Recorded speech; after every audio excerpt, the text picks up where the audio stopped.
nyonso bolinga kolanda culture africaine bolanda biso na Canal Congo TV okozala desite.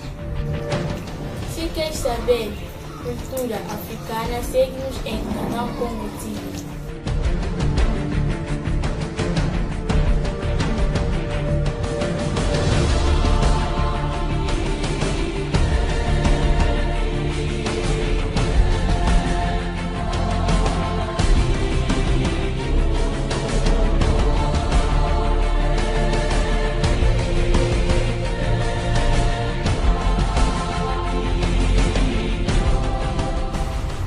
Voulez-vous découvrir les merveilles de la culture africaine? Suivez-nous sur Canal Congo TV. Vous ne serez pas déçus. Canal Congo Africa is good.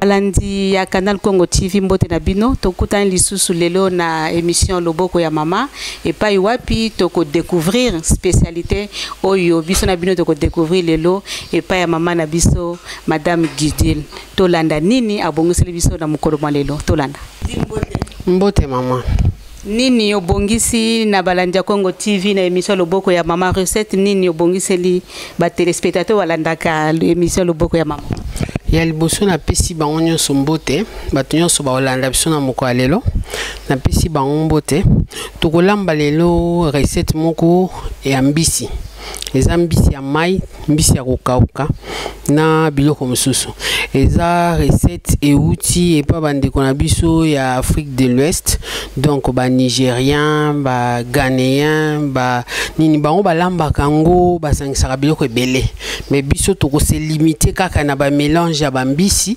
biloko ebimaka na kata mai yango nde tokolamba lelo tomeka kobongisa mpona bandeko na biso Totondio botondi siko to tikeli yo plateau to landa ndenge nini kolambela biso recette ya mukolo mole. Merci beaucoup maman. Na ndenge na mchuluba tokolamba mbisi. Biloko oyo ba sangise biso tokolamba la kwa lelo eza oyo eza liboso na biso toza na mbisi ya mai oyo ezali neti principal na biso Kombo mbisi ya mai ngana yebaka bakumba bambisi te. Okay. Mais bato bayebi bambisi bamoni mbisi na poni mbisi oyo eza na mokuwa penza mingi te ezaka na mokuwa oyo ya katikati parce que bambisi mingi oyo ezaka na mikuwa esaka mwa misala ba tata ebele na bana koka kolia yango te yango na poni mbisi oyo ezanga mokuwa eza nakanisi ekozala mpoka ndenge babengaka wana toza na mbisi ya kokauka eza liboso na biso wana eza bambisi na biso eutaka na kati epa na biso na Équateur awa toza na crevette yango oyo nasi na bongisi yango déjà donc toza na crevette ndenge nalobaki mbisi ya kokauka na mbisi ya mai yango na ngai tokoutilize ngai na biso lokola épice tokoutilize yango lokola ndunda te parce que soki eza ndunda il faut ezala mwa ebele mais tokoutilize yango lokola épice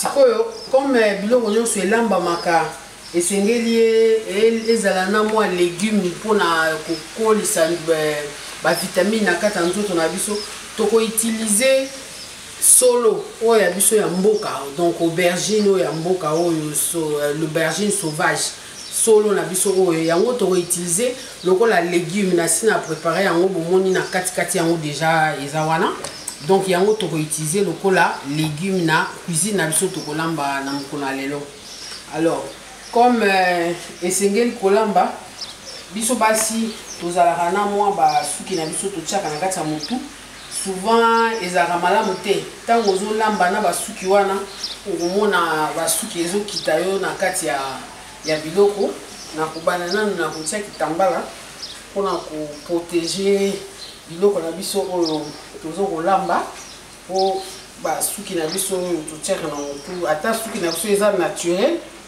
ekitaka na kati ya biloko te.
briller. Sukola mbisi. Nakanisi mbisi na ngai nasi na sukola ki yango mbisi ya mai na sukoli yango na kati yango biteni ya normal o esengeli kolia na kati ya ndako yo soko za na osombi pe mbisi eza nanu mwa mike mike osukoli otiki yango kaka mibimba ndenge wana soki po sombaki ya munene ou bien dimension oyo eleki esengeli na yo ko kata po mbisi ezala bien. Alors sikoyo poto to avancer malamu na kobanda na kosala sauce ya mbisi na biso tuche kikalungu na moto.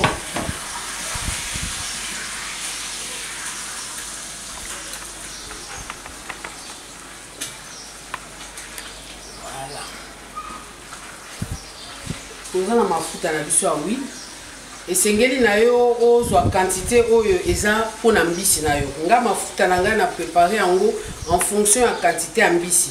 Il faut ko tenir compte soki boliaka mafuta oyo ezosenga eza na cholestérol to oyo eza na cholestérol te. Mafuta na nga nazwi eza na cholestérol te. Na poni n'importe quelle huile ya magasin mais oyo eza na cholestérol te. Yangwana naza kolambela na lobi bien na tie quantité ya mbisi na ngai basengi biso to lekisaka mafuta te basengi biso to zalaka na loboko mwa égoïste soko ozotia mafuta po soko oza na tu as une main généreuse ozo lekisa mafuta eza malamu te pour na santé. Il faut toujours diminuer pendant que tozo bongisa déjà mafuta na biso nasi na kataki déjà matungulu na ngai bomoni na tomate na ngai nasi na kati na ndembi na ngai ya oyo nasi na bongisi déjà tozo zela mafuta kasi pendant que yango ezo chauffer toza na mbisi ya ukauka na sukola ki yango déjà libanda na kobanda déjà pour préparer yango po yango pe ekokota na kati ya mélange na biso.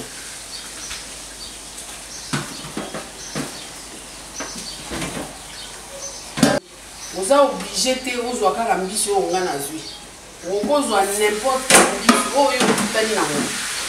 parce que, par exemple, pour la bande de Gonabiso, vous avez un beau capoto, vous avez un mini bakuta na gana mungusu, bakuta na gana nzombo, Nicolo na moni pe bambisi ya kukauka izo uta Hollande, na bamboka mususu eza wana. Donc mbisi ya kukauka oyo moni et se présenter yango wana yo kosalela. Vous êtes obligé de faire mbisi wana bango basalela ki mbisi boye te. Mbisi oyo komona yangonde okosalela. Mama sera zolamba kozanga ka serviette te pour biloko ebele elekaka mwa motoki mwa maboko kobeba. Il faut toujours kozala na ba serviette pour na kobongisa. Na obongisa mbisi pour na apprêter yango. Mbisi oyo poso nango eza malamu eza lokwa ba mungusu te oyo ba poso nango ezaka mabe esengaka biso to longola yango oyo mbisi oyo poso nango azalaka na ye bien azalaka déjà prêté pona bato bayebi ba mbongo oyo bayebi ke azalaka na ye déjà mbisi ya bien na sina sukola ki ye eza juste na fungola po na kokotisa ye mibimba na kati ya banzungu te nalongola na mwa mikuwa mike oyo eza pembeni.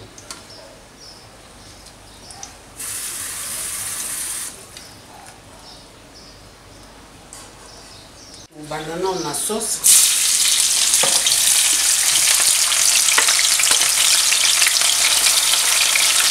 nga nasaleli matungulu ya mauve mpo naza nango mais bino boza obligé te kosalela matungulu ya mauve. Et puis sauce na biso eza kaka na tomate ya mbuma na kotia tomate ya kopo te parce que déjà biloko eza ebele tomate ya mbuma ekoki oboma mwa goût ok yango na préféré nasala sauce tomate pendant que sauce ezobela na continuer kotia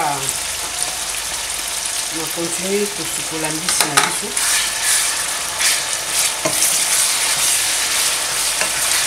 Natie nakanisi bo constater natie mbala moko tomate matungulu na neza te ke nazo gagner temps na TV naza kolamba recette ndenge baninga na biso ya ba West Africain balamba bango basalaka lokola biso te ozeli matungulu ebela bongo tie tomate batiaka kaka mbala moko nyonso ezobela po ekobela kaka nyonso ndenge moko malamu kosopa nyonso comme ça ozeli epesi yo mpe temps po osala makambo mosusu.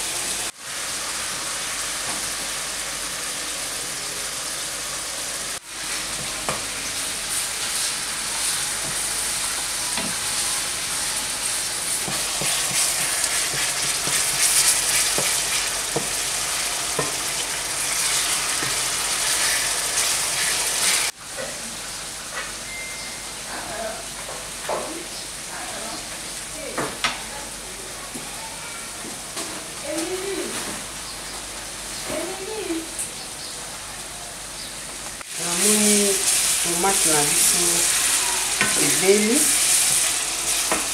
comme eza kaka na compte ya sauce nazobakisa sikoyo mbisi ya kokauka parce que mbisi ya kokauka contrairement à mbisi ya mai ezalaka esengaka etoka mwa moke yango na sauce na biso nabakisi mbisi na ngai ya kokauka deja na bouta omona nautaki deja kosukola yango nabongisi yango na bakisi yango na kati ya sauce avant mbisi ya mai bomoni mbisi na ngai eza na mosusu eza mitu eza natie mitu parce que mitu nyonso ezalaka ya kobwaka te mutu nyonso ezalaka mpe comment on dit ya kolia te alors nalongoli baparti ya mitu oyo eza ya mabe natiki baparti ya mitu oyo eza ya malamu natie na kati ya plat na ngai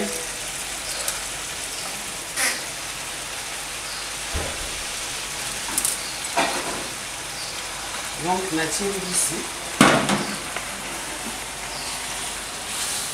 nakotika yango esangana mwa moke na sauce. Alors nabakisi bambuma na nga ai nga na préféré kotia ba ai ndenge eza mibimba boye po epesa solo na koeklata yango na suka natie bambuma na nga ai lokola natie mbisi nabakisi na mungwa comme toujours natie mungwa mokie parce que tokotia pe cube parce que soko tie mungwa ebele lero kotia cube mungwa ekoma makasi bino moko boyebi mpona santé sikoyo esengeli kozala penza okeba na bamungwa oyo tozotia na kati ya biloko normalement soko otie cube tikaka cube soko otie mungwa otikika mungwa kasi lokola toza na bambisi ebele esengeli na biso to calculer nyonso wana ekoka parce que au risque que mbisi ya kokauka ezwa mungwa mingi oyo ya mai ezalaka musuni ezwi mungwa te ekozala fade na kati ya minoko donc nakofinika yango natiki à peu près pendant 10 minutes to moins 5 minutes ebela bongo nsima to continuer noni mbisi na biso eza nano kotoka esosi ezokuta na kati nzambo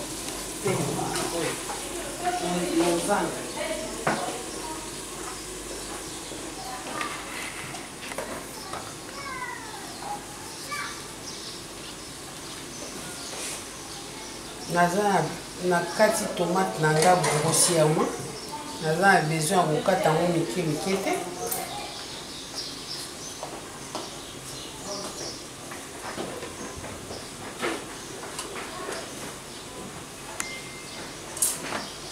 mpona solo kaka esengeli te na fina yango parce que mutu mosusu aliaka pilipili te il faut pas otia pilipili ofini yango il faut tika yango mobimba solo nango ebima mutu oyo akolinga kolia pilipili akotia yango na sani na ye afini donc natie pilipili ya mobimba nakotia poivron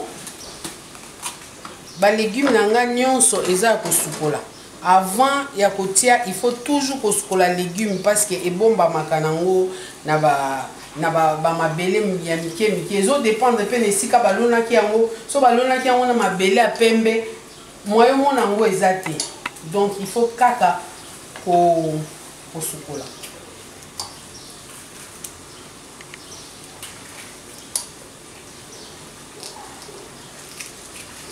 Voilà. Comme toujours, nous en moquer, faut pas exagérer. Natie.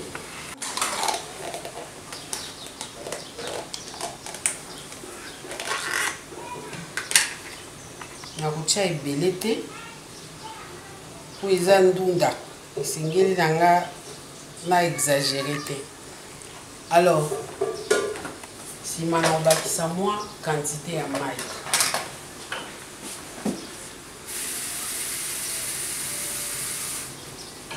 Solo ezala ndunda moko ezala makasi te.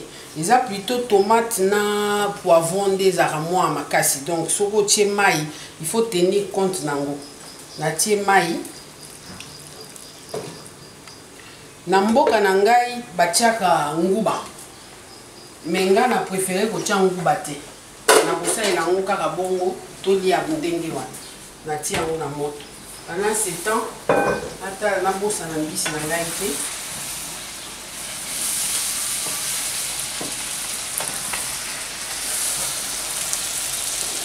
Na kotia mwa mai. Bande bandeli natiaki mai te.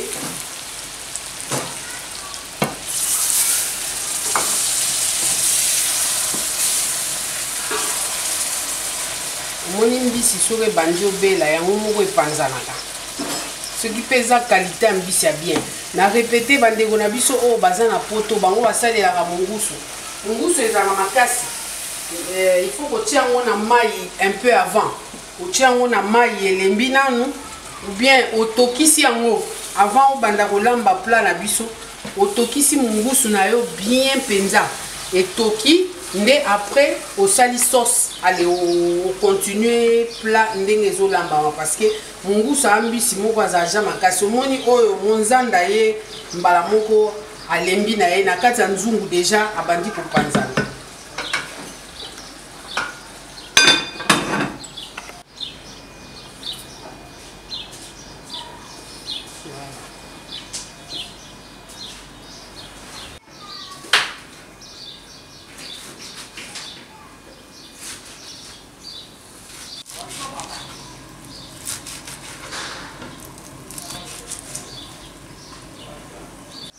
Namoni ekofi hein.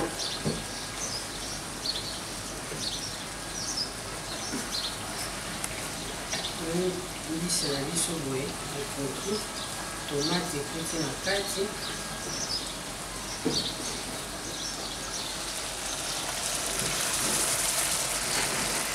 Ayebeli tolingi toprocéder na topase na étape mosusu.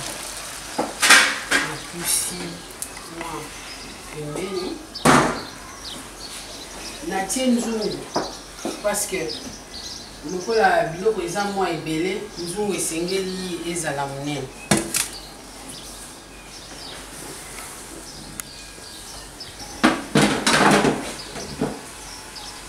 Nazwi biloko na ngai oyo mbisi na ngai nabwaki yango na kati ya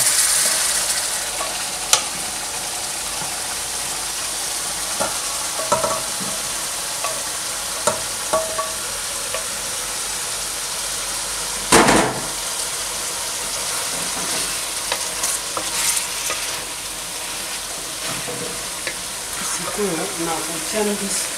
Na préféré kotia mbisi ya mai likolo parce que mbisi ya mai biso mo nyonso toyebi akangamaka mingi na se. Malgré nzungu na ngai eza bien, mais na préféré natia mbisi ya mai likolo. Awa sikoyo na kotia biloko nyonso oyo etikali. Natie déjà na kotia mbisi ya mai. Chaka kaka ba mitu na se hein po mitu ate kangami lia marakaka o eza mwa misuni etia yango likolo.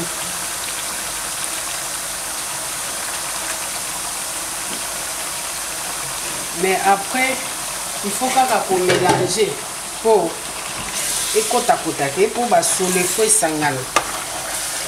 Sola mbisi ya kokauka, sola mbisi ya mai nyonso. bino bolinga kosukola bambisi na bamai ya moto na banini bolongolaka yango bavaleur nango nyonso. Mbisi ebongi mpe ezala na mwa zei nango kaka ndenge basalaka yango mpo elengi ya mbisi mpe yango wana. Siko soko sukoli yango nde bosukolaka na ozwi mai ya moto na vinaigre na banini ozolongola surtout ke bambisi na bino ya bamai kuna eza bambisi oyo ekolaka deja na bakisi. Siko soki yo ozolongola yango ozosukola yango na bavinaigre na banini soko osukoli kaka mbisi na yo bien na mai proprement zei elongwaka nango oyo etikalaka esengeli etikala bongo mpe mpo olia ndenge wana. Alors nalobaki nakobakisa crevette mpona baoyo bayebi te crevette soki abimi na mai yeju azalaka mwindu alokola ifo kolongola ye poso yango totokisaka mwa moke oyo elembisa poso wana ebima nde omoni akomi rose boye. Donc soki olingi osala ekomi ntango ya crevette ofungoli mpe crevette na yo elaka mosuni oyo ya motu te.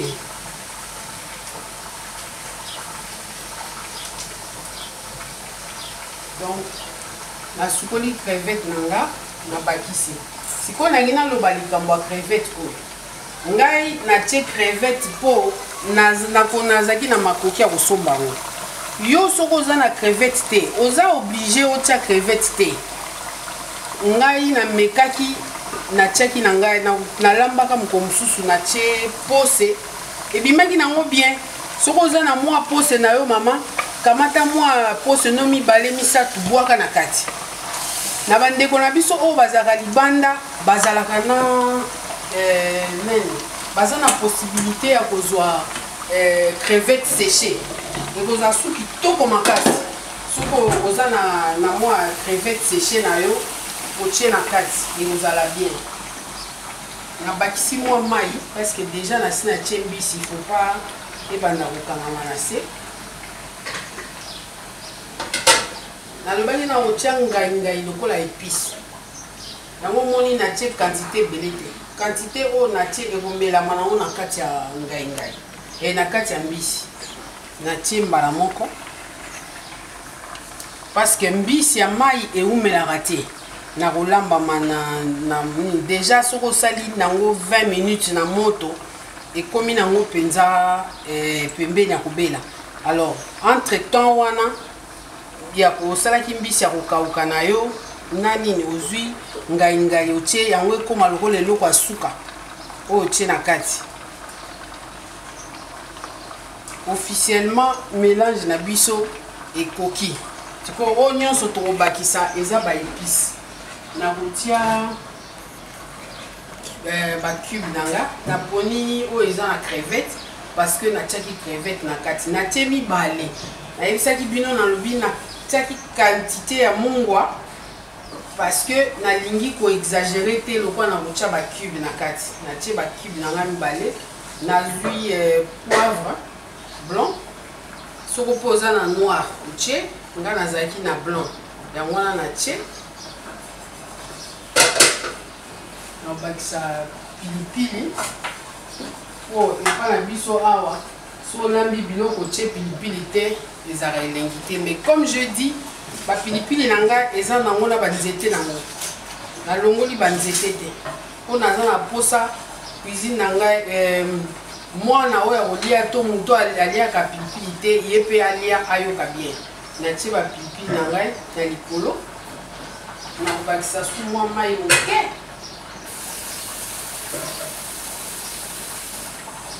oyoki yango déjà ezotoka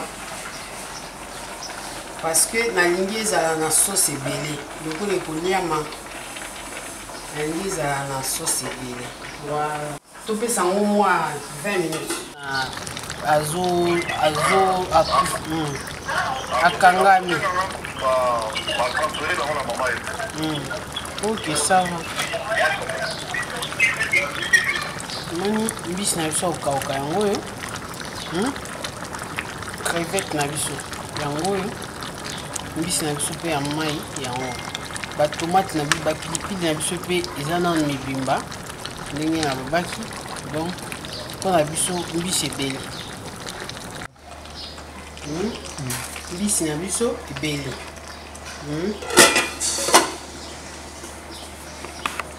Awa pe solo na biso ebongi ebeli. Voilà, na baki solo légumes. Na wana ebeli. Na bamboka mosusu batiaka mwamba. Batie mwamba, tomate ebele, batie tomate pe ya mbuma ya mobimba. Mais nga na simplifier yango kaka po ezala facile. Nakokaki pe kobakisa dongo ya mibimba. Na tie na kati ba dongo ya mibimba po esala pe pesaka goût. Epesa pe ka ba vitamine ebele. Mais na préféré etikalaka simple ndenge yango moko ezali. Tokomeka bongo. Bon, on a dit on a reçu la moto. Donc les bénis pour tout dresser en attendant. Oui, c'est bien.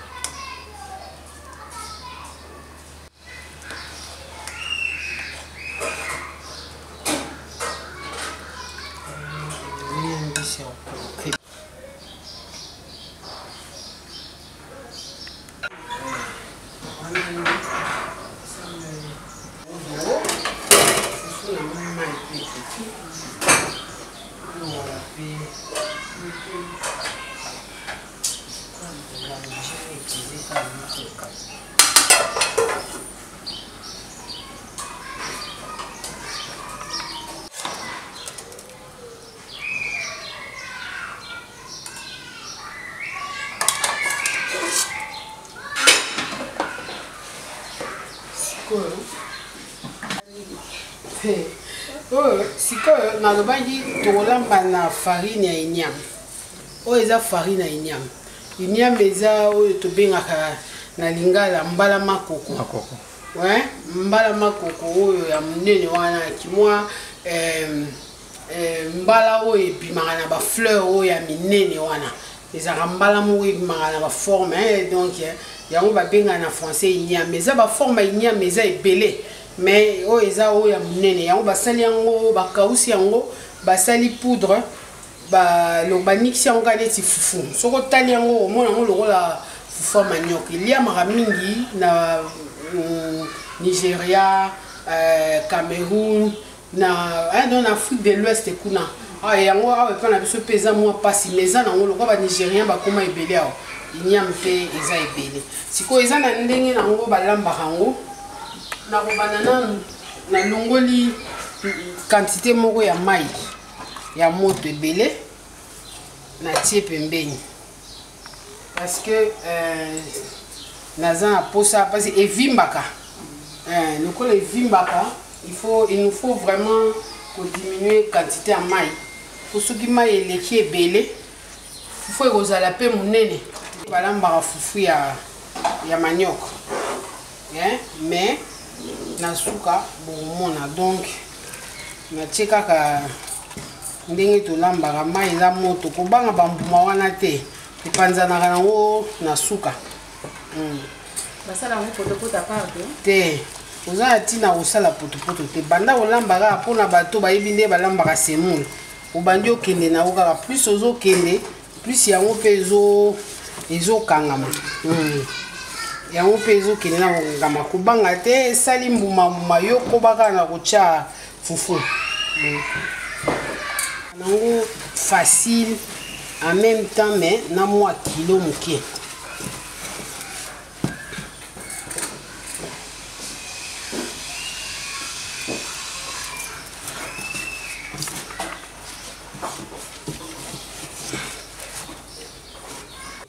so ekangami boye moto akoloba fufu yango makasi boye te parce que eza na mwa forme ya kolamba nango nayebisaki bino moko boye omoni na se ekangami esali kokangama kozika te parce que eza nanu kobela eza ndenge ya fufu sikoyo nabaki na bino okoki kobolongola mai ya moto mai oyo tolongolaki ya moto yango nabakisi kobakisa ebele te fo kobakisa kaka mwa quantité voilà na finiki yango na mwa ndambu. Na finiki yango mwa ndambu mpo fufu ekota moto.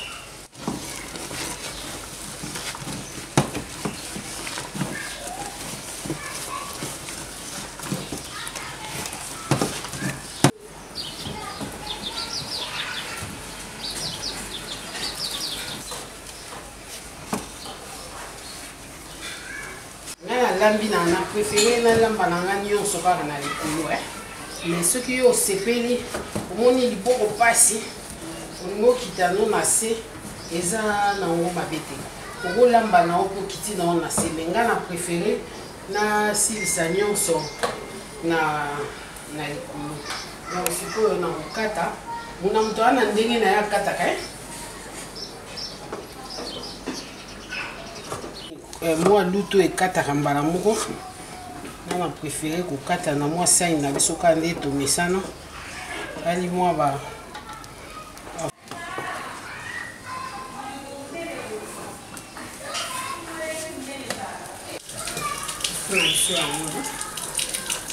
ya fufu na biso enyam kaka na tie fufa manioko te mpo yango moko ezaka lokola fufa manioko mais mélange nango eza mwa bimika lokola mwa semulu.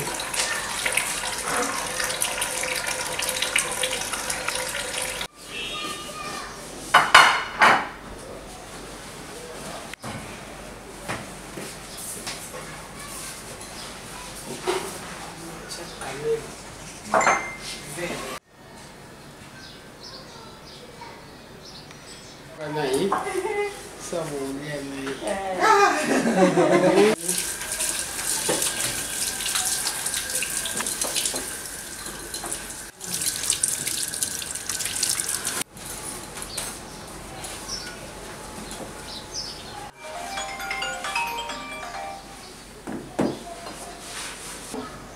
maman Jos biloko na biso ebeli yango ni tandami na mesa donc kola tozana dongo na biso ezali awa solo plutôt toana elingi na biso ya mbisi ya mélange ebele eza pe wana fufu na biso ya bainyama eza wana mais po to prévoir kaka loko eza mbala liboso le mosusu bosepela na fufu te totie mpe na kwanga wana normalement mbisi baliaka yango soki ozolia mbisi na mesa baliaka yango na vin blanc esalama mpona kolia mbisi donc toza na vin na biso ya molangi na biso ya vin blanc eza wana kasi toza mpe kohonore mpo toza bato ya Congo masanga moko esalami mpe na mboka babengi kwilu yango mpe ezali awa oyo akosepela mpe akomela mai mpe ezali wana. Bon appétit. Merci.